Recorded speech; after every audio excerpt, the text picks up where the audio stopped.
The following program is a paid presentation. The views and or opinions expressed do not necessarily reflect those of the staff and management of KWAM. This is Wake Up Memphis, brought to you by the Memphis Police Association. 67 shots fired. Back up, it's an automatic weapon. He's firing at us. I got rounds for the car. It's time to wake up. Well, I'm going to tell you this. The police are necessary. And you may not like the police, but if in fact you're going to have the police, then you should want quality officers. Because if you have not been paying attention to the news, Memphis is off the chain. That's why we need quality officers.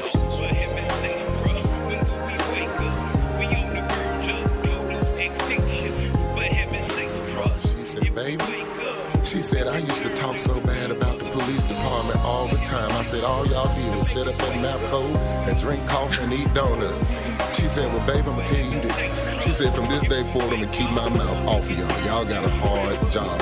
And I was glad that she was able to see that, you know, and it gave her a different perspective. Talk about what you think about gun violence in the city, you know, in the city of Memphis or around the world.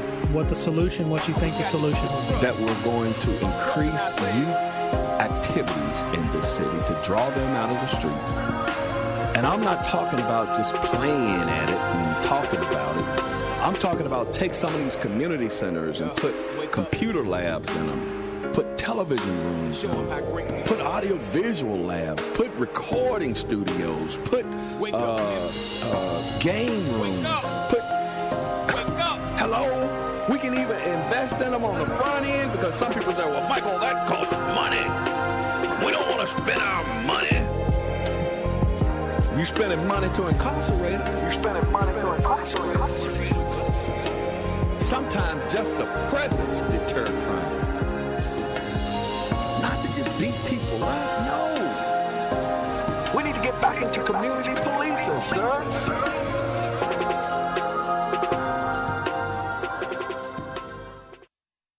Dave, what are you doing? Just sending a gift to Dave 2037. Who? Me in the future. I save a little money from every paycheck as a gift to Dave 2037, so he can spend it on things like anti-gravity boots or a hologram Doberman, something cool like that. I think Dave 2037 deserves it. He worked hard. What are you getting Steve 2037? I guess I was thinking Steve 2037 would just fend for himself. Well, all right, but don't expect to be borrowing my anti-gravity boots. You want to have money in your future? You got to start saving now. Putting some money from every paycheck into a savings account or contributing to your 401k can make a big difference later. Put away a few bucks, feel like $1 million.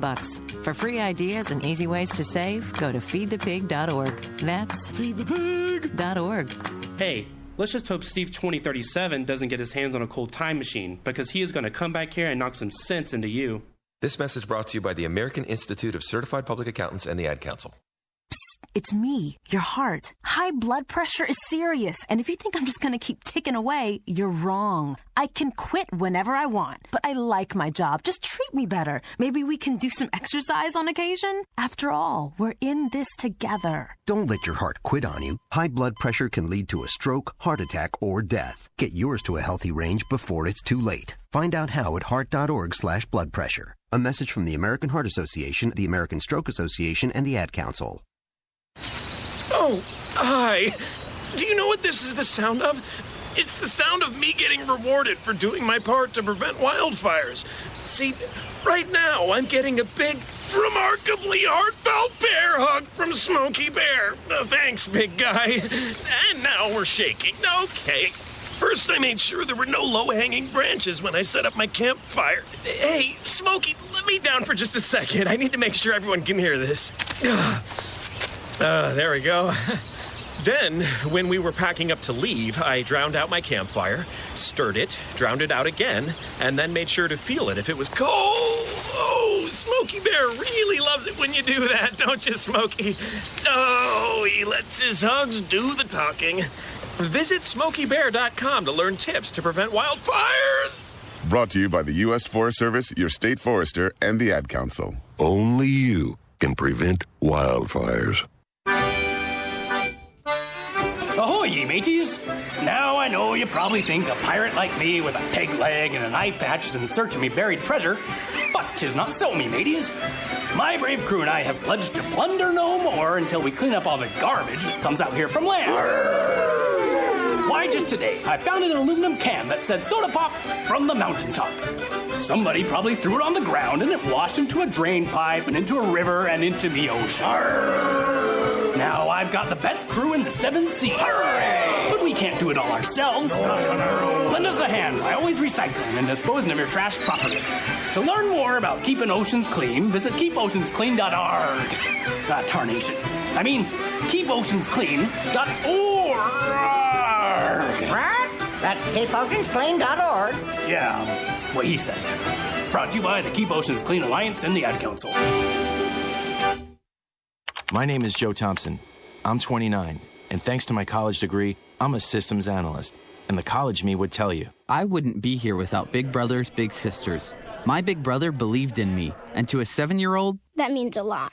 My big brother's name is Phil, and Phil is the reason that this 7-year-old grows up to be a systems analyst. Whether you donate money or time, you're helping Big Brothers Big Sisters help a child. Start something today at bigbrothersbigsisters.org. Brought to you by Big Brothers Big Sisters and the Ad Council. The following program is a paid presentation. The views and or opinions expressed do not necessarily reflect those of the staff and management of KWAM.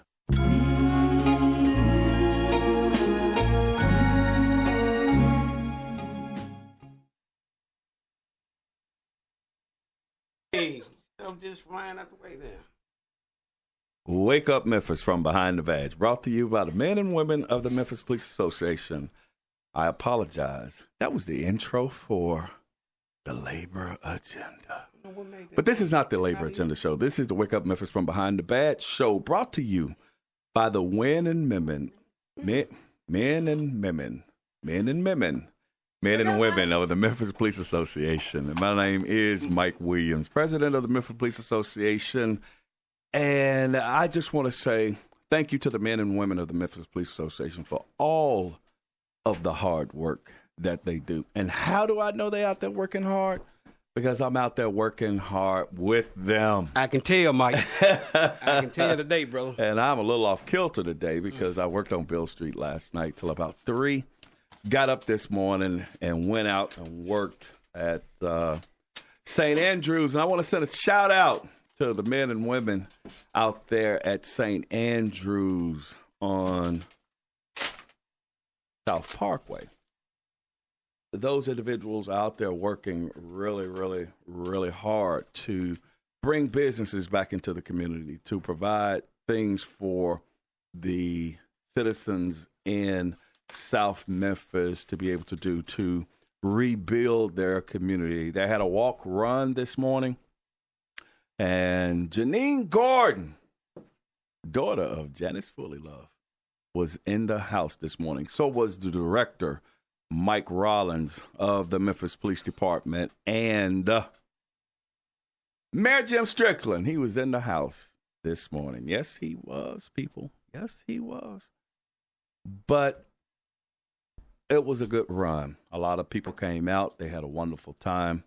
They also had a health fair out there for the citizens within that community as well. And I don't know who it is, but I think we have a caller already. I haven't even gotten into my subject yet, but we're going to go ahead on and take this caller. The number to call is 260-5926. 260-5926. If you have something on your mind, just give us a call. Let's talk about it. This is Wake Up Memphis. Let's wake up. What's on your mind? Go ahead, caller. You're on the air. Oh, well, why you do it? Whole wide world, why you do it? You're good right now. Hey, what's going on, Doc?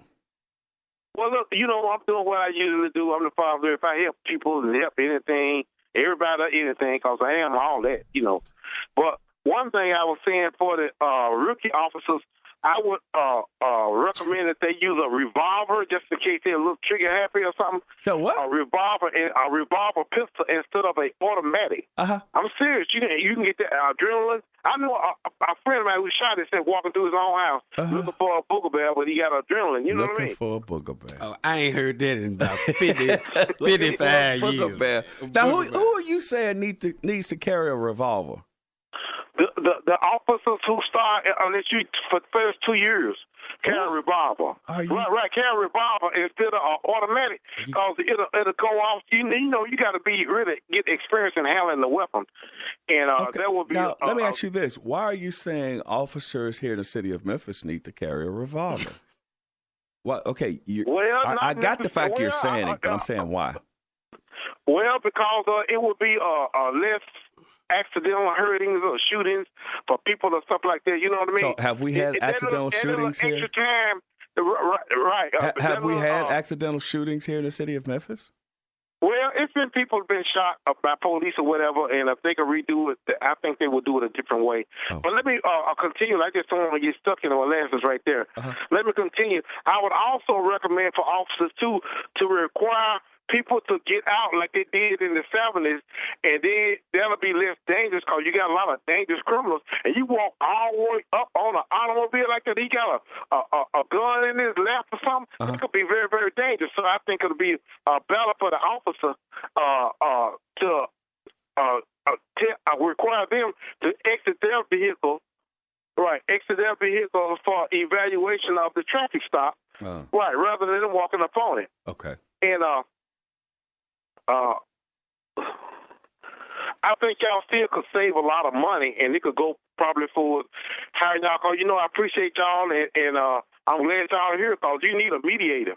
Man, all these different minds and opinions and religions. You need somebody to step up on and say, "Hey, pow, hey, what's up?" And you know what I mean, and get things in check. Okay. So all right. I'm saying for more money for the situation. Thank you so much for that. Can I say one more thing about the budget, the money? No. All right. Well, but I appreciate you, Doc. Okay. All right. Oh Lord, Jesus! It's gonna be one of those Saturdays. Dula. Man, we're gonna make it better, Mike. It's gonna get better, man. It's gonna be one of them Saturdays, man. I can tell already.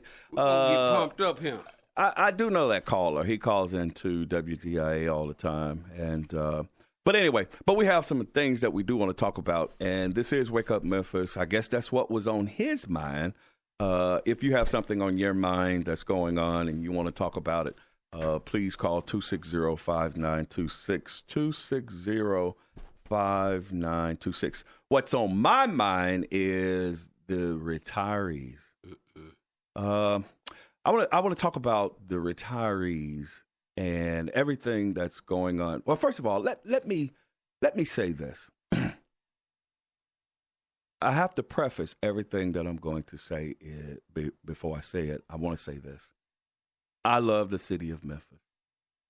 I think the city of Memphis is a great city. I think that the city of Memphis has so much potential. But I also think that there are those that are out here to destroy the city of Memphis and the fiber of the city of Memphis. I think that the citizens of Memphis are being sold short. I think they're being sold short intellectually because I think that those that are pulling the strings and running this city don't think that the citizens have the intelligence to be able to understand what's truly going on within the confinements of the city of Memphis city limits. Now, I say that because we currently have 192 homicides. But not even with just the homicides, we currently owe $1.6 billion in debt. We currently have a failing public school system that we said as citizens of Memphis that we could not control and we weren't responsibly enough to handle. So we gave it over to the county of Shelby. And as we gave them the guardianship and care of our schools, they started to cut it up, defund it, and our children are being displaced, not educated properly. And that was by our own doing. We have a public utility, which is MLG&W, that they want to do whatever they want to do over there. We say we don't want smart meters as citizens. They say you got to take smart meters as citizens. We say we pay the fees to keep MLG&W going, which is a public utility owned by the citizens of this city. Yet they want to force you to take smart meters even if you don't want them, because they know best for you. We have Fortune 500 companies in this city. We're the home of the Grizzlies. They're not playing so well right now, but we're still the home of the Grizzlies. We're the gateway to the West. We're the distribution hub.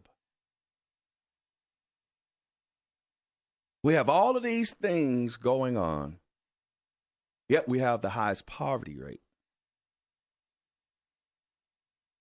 the highest distress rate among citizens.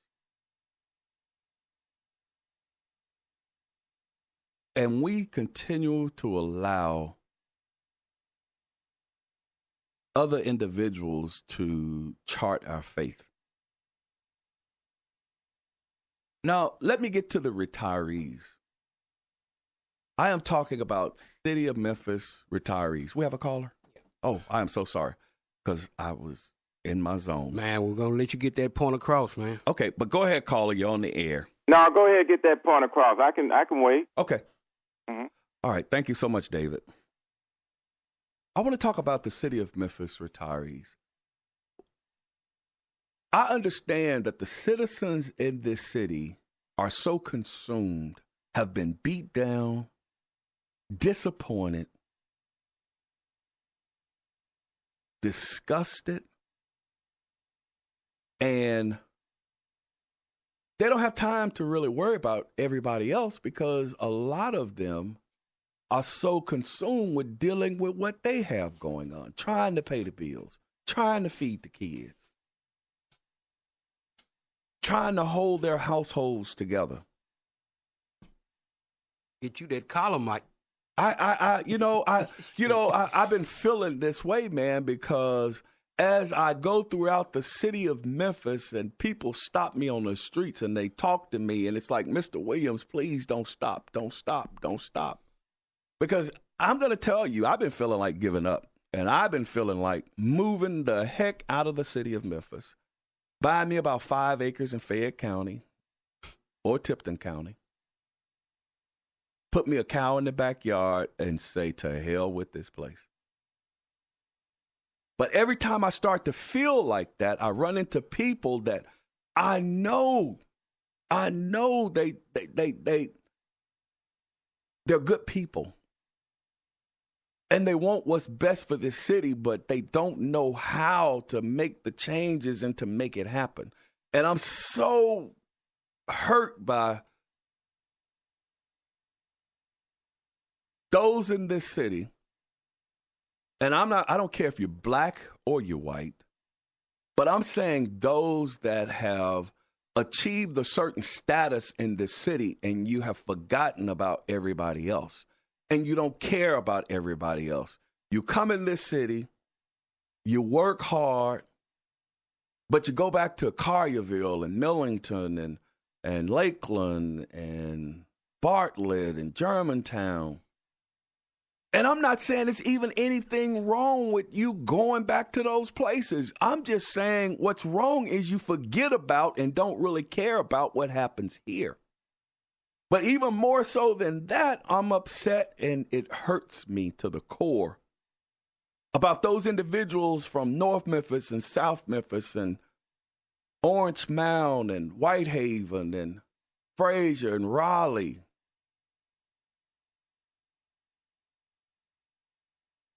that have achieved a certain status of success. You possibly have a seat at the table because I see these people using those individuals that have come from those communities to go back into those communities and to sell the individuals in those communities now a bill of goods. Trying to get them to believe, it's almost like the Pied Piper. Well, I come from North Memphis. I come from South Memphis. I went to Booker T. Washington. I went to Manassas. I went to Melrose. I went to Southside. I went to Douglas. But you could give a crap less about that neighborhood anymore because you feel you have a seat at the table and you're selling your people out. So, the city of Memphis retirees.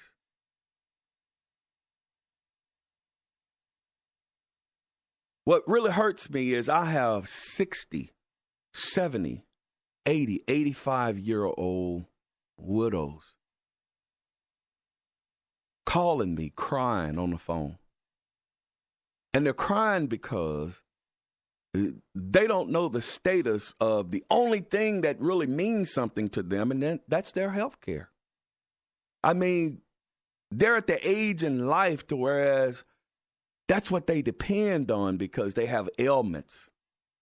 Their husbands or wives have given 20, 30, 40, 50 years of service to this city. And now our mayor, Jim Strickland, HR Director Alex Smith, Deputy Director Jill Madajic, and members of the city council are holding these people hostage.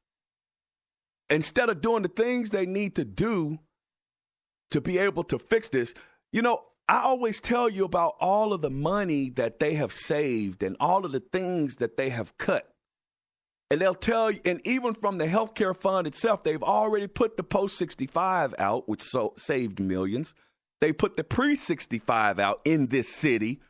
That saves them millions. They've increased, they put the spouses of active duty employees out of the healthcare system. They were paying approximately $90 million. Now they're only paying approximately $60 million. They've saved $30 million just on their health care alone. Go ahead. I asked Sherry earlier, do y'all have like a number that's needing to be put in place to cover all those? That's what I'm telling you, man. It's not about the money. They have the money because if you remember, there was a time when they had the post-65, pre-65 spouses. So what is it, Mike? Well, see, they're taking the money, and this is what is so perplexing to me because I can say it over and over and over. These people have a 5, 10, 15, 20-year plan. They're going lockstep in their plan, as their plan is to pretty much defunct the city of Memphis. Because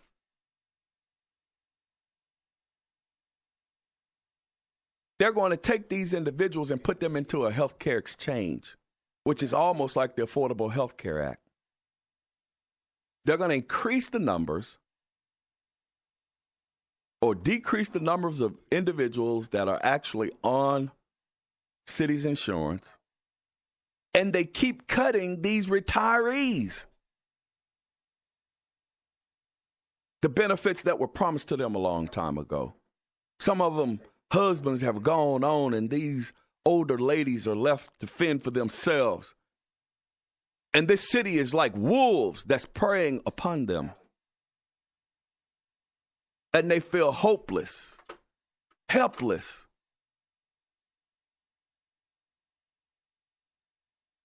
And that's what Mr. Strickland is doing. I don't care. You know, I've stayed clear of Mr. Strickland for a while. But see, he was the one who was the chairman of the city council when they put the post-65 out of the health care plan. He was the chairman of the council when they took the pension from the young guys on the police department that are out there running and gunning right now, working 16-hour days. Some of them probably working 20-hour days. He was the chairman of the council when they put the spouses out of the health care. But y'all want to believe. Okay, so keep believing. Your homicide rate going to keep going up. They going to keep building stuff because I heard they want to build some building now, something 3 or something. But we still got kids dying in the streets. Little girls being molested on their way to school. Citizens of Memphis, you better wake up because you're believing and you're focusing on the wrong things. And after saying all that, is the police going to fix the problems? No. But when are the citizens of Memphis going to come together and hold these individuals responsible? What has to happen? Do we have to give up the city charter and Shelby County will be better for governing the citizens of Memphis, which is the largest city in the state of Tennessee, because you can't do it on your own? Is that what you want? Like we gave up our school system and wow, how is that working out for you?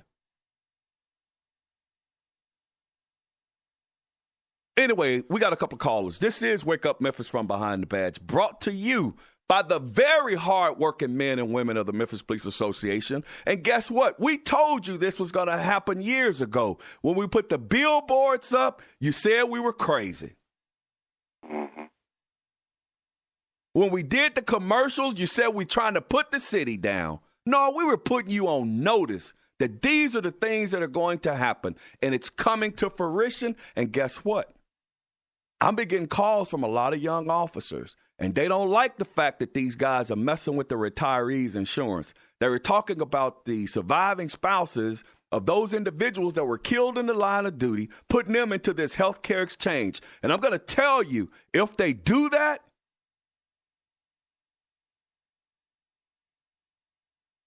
it's going to be hell to pay the captain. And you might see the National Guard in this city. Go ahead, David. Look, brother, other than that thing about the school system, I'm with you 100%. Okay, what you ain't like about school system? Well, you know we've gone through that over and over again. We've gone through it again. Okay. I said that, one, the school system wasn't in that good a shape to begin with. Number two, it wasn't. If you want to control the system, what's stopping you from controlling it now?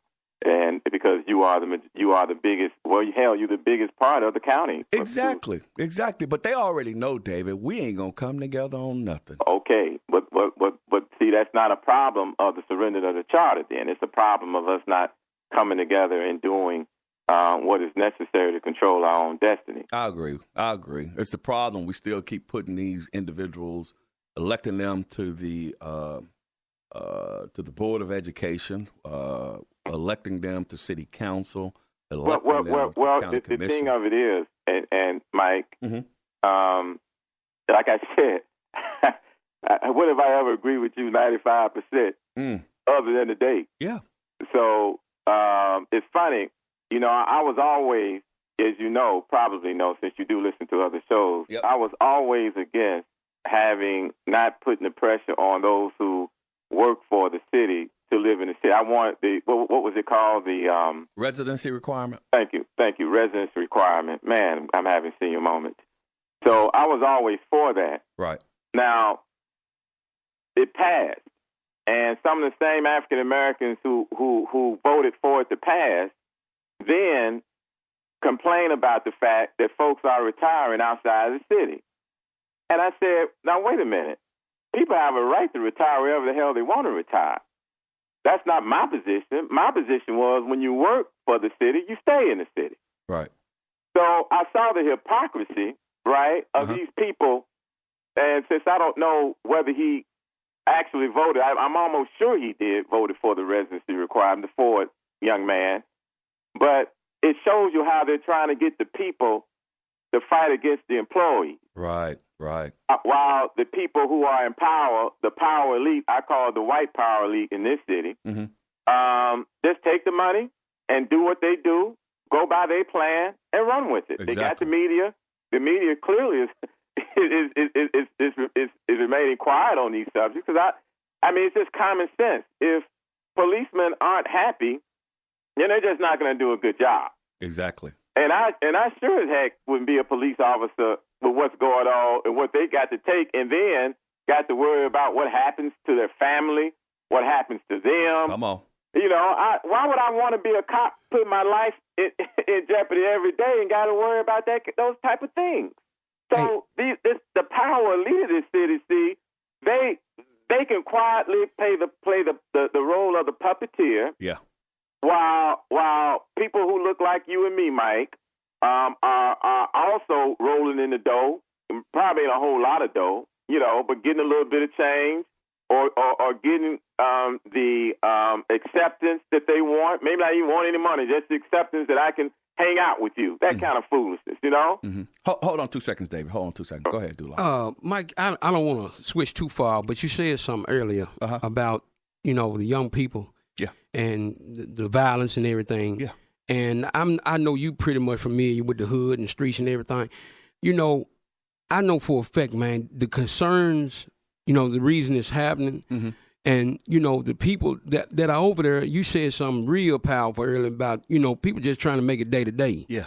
And how can they even get involved with decision making and try to push a cause toward getting on the people we supposed to hold accountable when they got so many issues right then and there, and the human issues, the everyday issues, and that's got to change for a person to feel like they got time to even go. I can run up here to City Hall and sit down and meet. You know what I'm saying? But I got these children, and I can't go over here and do this, you know, because I need to make this money, you know. And that's the actual reality of what folk facing. I really believe if people had in the impoverished community, man, they mind on money, man, and trying to get out the hood into something. Just like you said, they get out there to Collierville and different things like that and come from these places. That's almost close to heaven. They thinking if they can get out the streets of South Memphis. It's like you mess around and get hold of something, and you get out these streets, man, you able to let the drug gang go and all these different things. You get your family straight. Man, you thankful for that, you know? And then where does the passion get kicked back in for you to say, hey, man, let me go fight for them things? You got to be an extraordinary human being to deal with what you're dealing with in these streets of Memphis and mess around and get blessed and get up out of them and go back in them to try to do anything, man, because you just like, I barely scathed out, you know? And then well, what's going to motivate me? You got to have some kind of God in you, something that'll make you do it. But unfortunately, it ain't too many, and it's power in numbers. It's 3 or 4 folks that may do it. But man, they can't stand up against what the tricks of what's going on against to keep people oppressed. You know what I'm saying? Boy, it's rough. I know Mike know what you said, and I know what you said because we've had this discussion before. I mean, the same thing that Mike was talking about today. The Amen Corner is partly because I said the same thing, and this is what they count on. Right. They count on the chaos. They count on our young brothers and sisters trying to reach the lottery, trying to make the lottery, right? Scratch off. It's not drugs, and it's basketball, it's football, right? It's not education. So they count on all of that, and so that they can always fill those jail cells. And they ask everybody to drop their sack. And then don't put none of this in their hand. Well, and you ain't there. You got to eat. Brother, you know, that at some point it's gonna have to come from those same people from the streets because I can tell you. Bam. I can tell you this: that I have a friend who's a lawyer, and he said this to me 20 years ago. Vanderbilt educated lawyer. He said, David, we're on our own. Now, he said that 20 years ago that we're on our own based upon the leadership that we have across the country. So it isn't just a Memphis thing. You know, it's worse in Memphis because we're African Americans in this city is 70% of the population, or close to. And so the best way to sell your people out is to use one of your own people to sell them out. Hello. But let me it's not rocket science, man. Right. Let me interject this. And this is the thing, Dula. I know you said, and David actually hit on it precisely. We're going to have to save ourselves. And hold on. And people are going to say, well, how can I do that when I have so much going on? Let me tell you something. Back before we realized that we had the ability to do anything we wanted to do, there were, I tell the story how I grew up in a house that there were times we had no food. I grew up in a single parent home.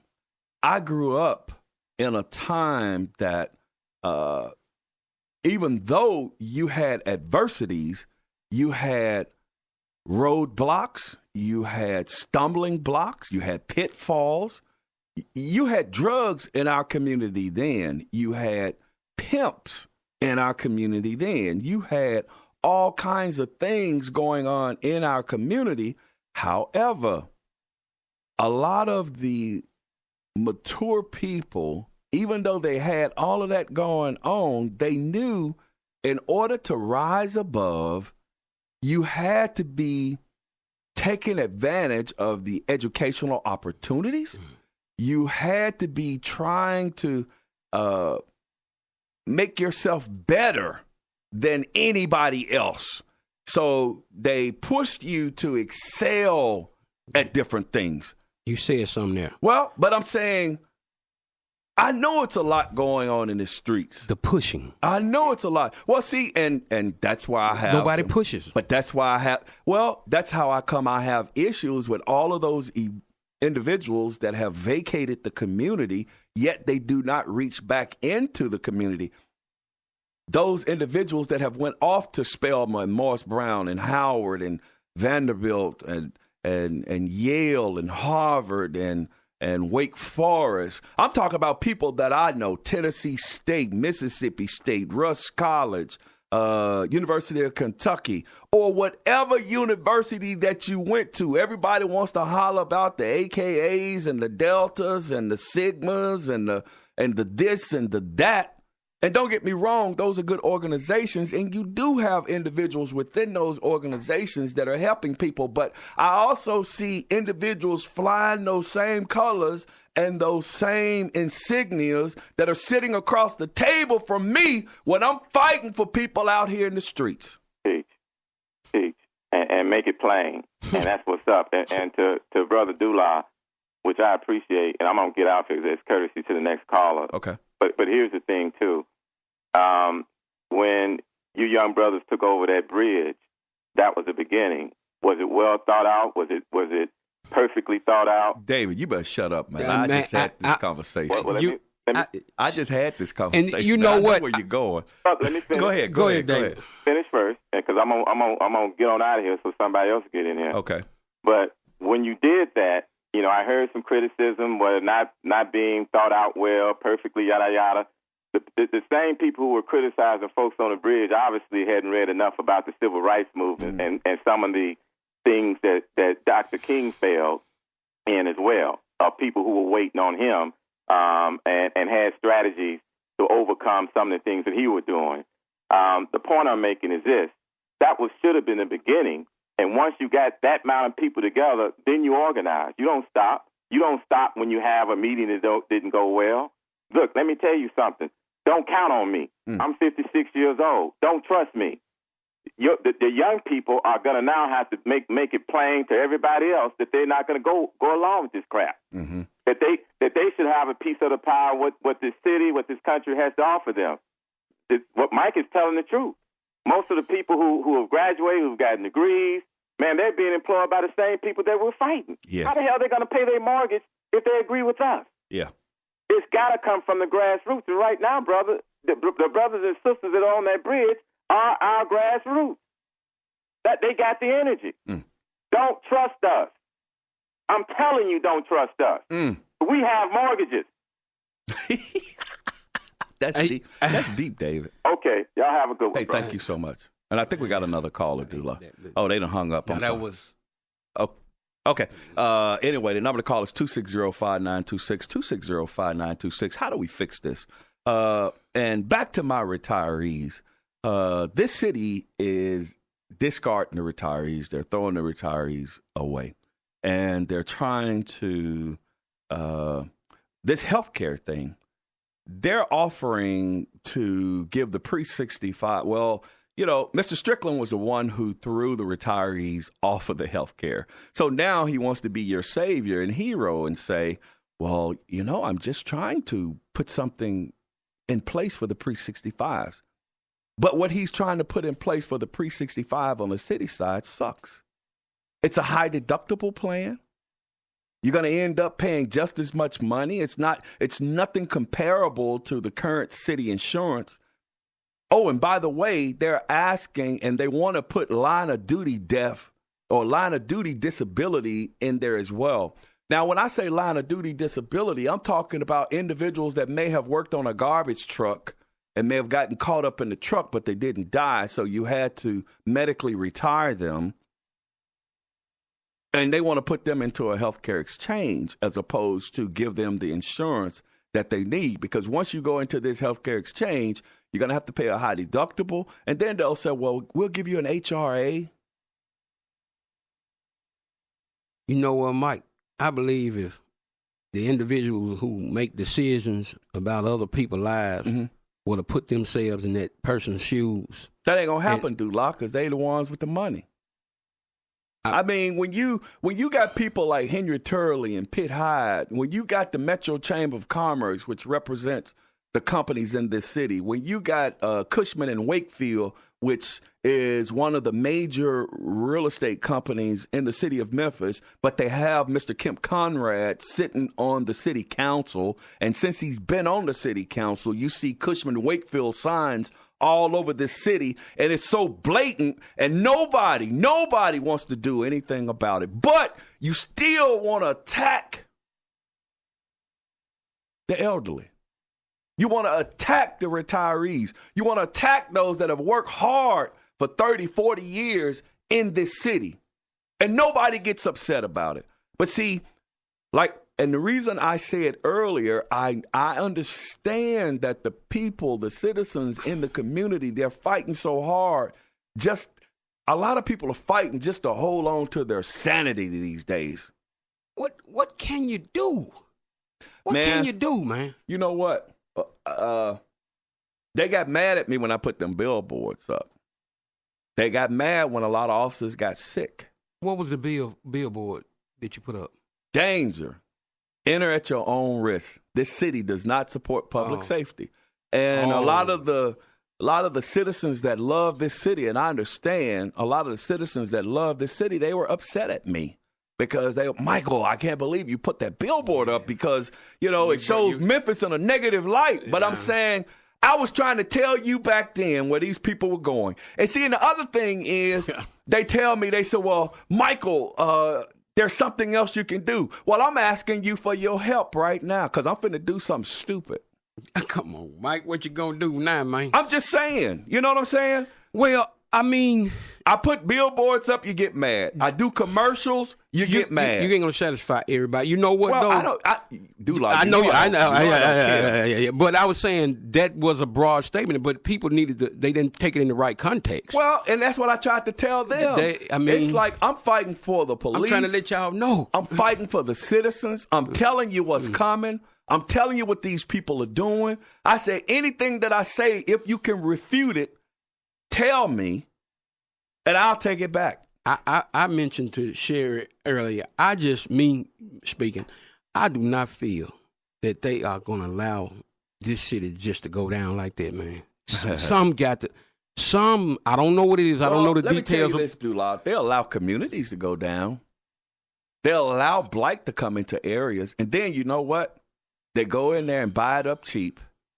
They redevelop it, and then they sell it for high. These people in this city are expendable to certain people in this city. Basically, the po hoods. Hello? You think they're not letting North Memphis and South Memphis and closing down Carver and all of these other schools intentionally for nothing? And that's why I boy, man, you know, man, Carver, when they shut down Carver, I was like, man, come on. And you know, that's why I was like, the only way I seen it, whatever, saw it, is that the people in the community, man. But like you already said, they so beat down, they so consumed. Hold on. But they got to understand that's the only way you going to sustain, man. But let me ask you this. Where do you think the heroin coming from? Where do you think the cocaine coming from? Where do you think these AKAs, man, I'm stuck on fraternities and sororities. Where do you think these AKs coming from? These Mac 10s, Mac 11s, all of these extended clips. Don't know people in the hood manufacture this it's stuff. It's like dropping the cheese and watching you fight over it. Watching us kill each other. It's like I'm an alcoholic and you stop by my house every day with a fifth of gin. Woo! I'm a crack addict and you bring me an 8 ball once a week. So can you know the temptation and the people who are starving, man, it's hard to resist when you ain't eating. Well, and the person, and a lot of people, it's called self-medicating. It's like you got a lot of people who don't that are not in the impoverished shoes. It's easy for you to tell them not to do something. You know, that's why I say, man, you gotta been down that road before you can really tell somebody something and offer them a solution. Well, you know, and you're right, and I'm gonna tell you, I know what it's like to be hungry. I know what it's like not to have clothes and see the people around you that are dressing very nice. Did you have chicken in school when you went to school? I had free lunches. You know, did you get chick? You know, when I went to school, it used to be a thing called chick. You come in with some no-name shoes. Man, they used to talk about. I used to wear them Kent's Dollar Store shoes, bro. Man, dude, Kent's Dollar Store. It's hard, man. And self-esteem, young people's self-esteem, especially in the community I come, it was based on having the freshest stuff. And then you had try to get your lesson. You know what, if you could be fresh. I find this very interesting. The phone hasn't even rung. I guess nobody want to talk to me about this. What's going on today? Oh, okay. Ain't that something? I mean, we talk about what's truly going on in this city. When we talk about how we're throwing away a generation in this city, and some people are going to say, well, like I said earlier, I can't really get all that concerned and be all that ate up about it, Mike, because, you know, those are retirees and I got my own issues going on. Well, see, we got to stop playing checkers and start playing chess. We have to start strategizing as opposed to reacting to every situation that is going on. We have to stop looking at our situation and start looking at the big picture. See, my thing is, if in fact the citizens of Memphis will come together just like other communities, we have to start work, and we may not reap the benefits of what we do right now. But see, in the past, our ancestors lived for future generations because they wanted future generations to be better. They wanted future generations to have opportunities. They couldn't go to college. They were uneducated, but they wanted their children and their grandchildren to be educated because they knew that education was the key to success. Knowledge is the key to success. The Bible says people will perish for the lack of knowledge. Guess what? We have a whole society, a whole economic level of people that are being used and abused and discarded in this city because they don't have the knowledge. See, we took the knowledge and we ran. See, back in my day, I had teachers in my community. I had doctors that lived in my community. Even though I'm sitting here with nothing to eat, they were in my community. So as I looked at them, I could say, man, I want to be a doctor. Man, I want to be a police officer. Man, I want to be a fireman. Whereas these young people today, when they look around the community, what they see is drug addicts. They see prostitutes. They see gang members. They see dope boys. They see murderers. They see thieves. They see child molesters. So what is it that they're going to aspire to be? See, how this fits into the big picture is you pay your tax dollars for core services. Core services mean you pay for police, you pay for fire, you pay for utilities, you pay for teachers. You pay for all of this already in your tax dollars. And then when they don't give you the quality that you deserve to be able to sustain your family and give your children opportunity, they're shorting you in the usage of your tax dollars. And the more Mr. Strickland, this administration, this city council, this county commission, they continue to deprive the citizens in the city of Memphis of voice, the benefits of their tax dollars, the more the community will decline. And you got these bourgeois Negroes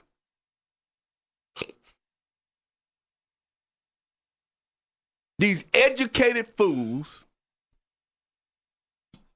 that are making decisions about what's going on in this city, and it don't have the citizens' best interests at heart. This is a travesty.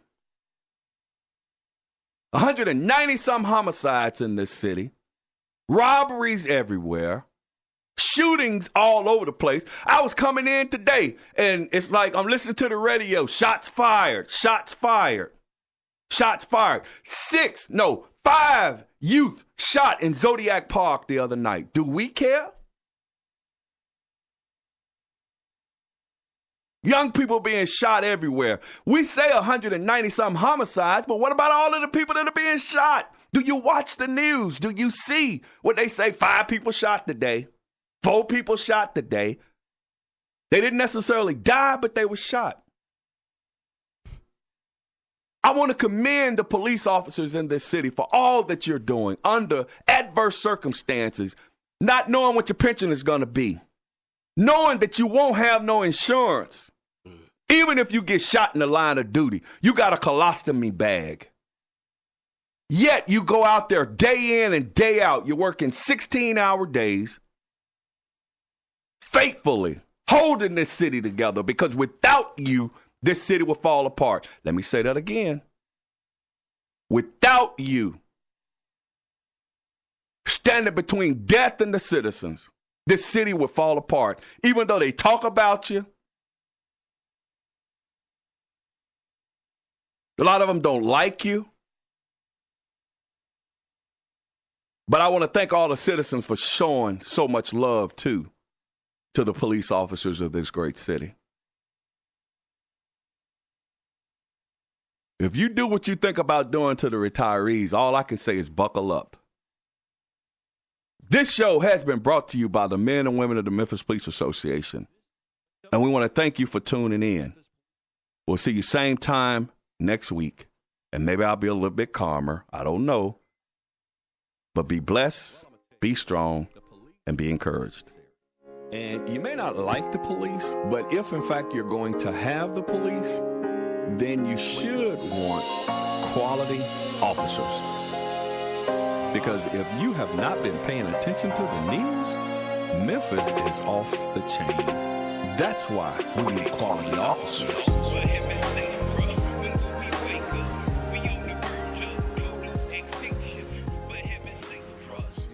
The Mid-South station with the most local talk and CBS News at the top of every hour. AM 990, KWAM, Memphis.